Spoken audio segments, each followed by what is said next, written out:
بہت ہی دور ایک جنگل میں ایک بہت بیوقوف اور سستی کا مارا راجا رہتا تھا۔ دنیا میں شاید ہی کوئی جانتا تھا کہ اس کی سلطنت کہاں واقع ہے۔ وہ سارا دن اپنے تخت پر لیٹا رہتا اور اس کے ملازم مور کے پروں سے بنے پنکھوں سے اسے ہوا کرتے رہتے۔ ایک دن اس نے فیصلہ کیا کہ اسے بھی شادی کر لینی چاہیے۔ اس نے اپنے وزیروں اور مشیروں کو دنیا کے ہر کونے میں بھیجا۔ اس کے وزیر اور مشیر بھی اسی کی طرح عقل مند تھے۔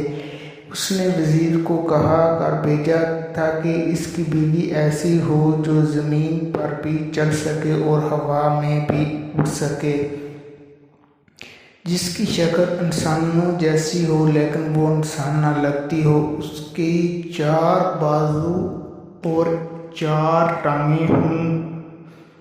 بیچارے وزیر اور مشیر سخت پریشانی کے عالم میں دنیا بھر میں مارے پھر رہے تھے۔ تبھی انہیں راستے میں ایک بہت عقل مند بوڑھا ملا جسے انہوں نے اپنی مشکل بتائی۔ وہ ہنس کر بولا، یہ تو بہت آسان ہے، یہاں سے ایک بندریا پکڑو اور اپنے راجا کے لے جاؤ۔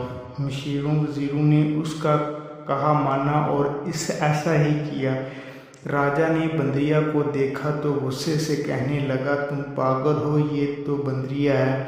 تو وزیروں نے راجا کو جواب دیا، راجا کا راج سلامت رہے، حضور نے جو شرطیں بتائی تھی اس پر یہی پوری اترتی ہیں۔ یہ دنیا میں واحد جاندار ہے جس کی شکل انسانوں سے ملتی ہے لیکن یہ انسان نہیں ہے۔ یہ درختوں پر ایک درخت سے دوسرے درخت تک اڑ کر جا سکتی ہے اور زمین پر بھی آسانی سے چل سکتی ہے۔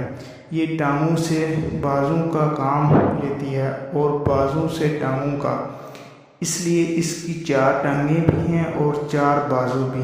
واقعی راجا کی ساری شرطوں پر ایک بندریا ہی اترتی تھی، لہذا راجا لاجواب ہو کر بیوقوفوں کی طرح دیکھنے لگا۔ پھر بندریا سے اس نے شادی کیا کرنی تھی۔ وہ ساری عمر کنوارا ہی رہا لیکن لوگ بندریا کو نہیں بھولے اور راجا کی غیر موجودگی میں اسے بندریا کا شوہر ہی کہتے رہے۔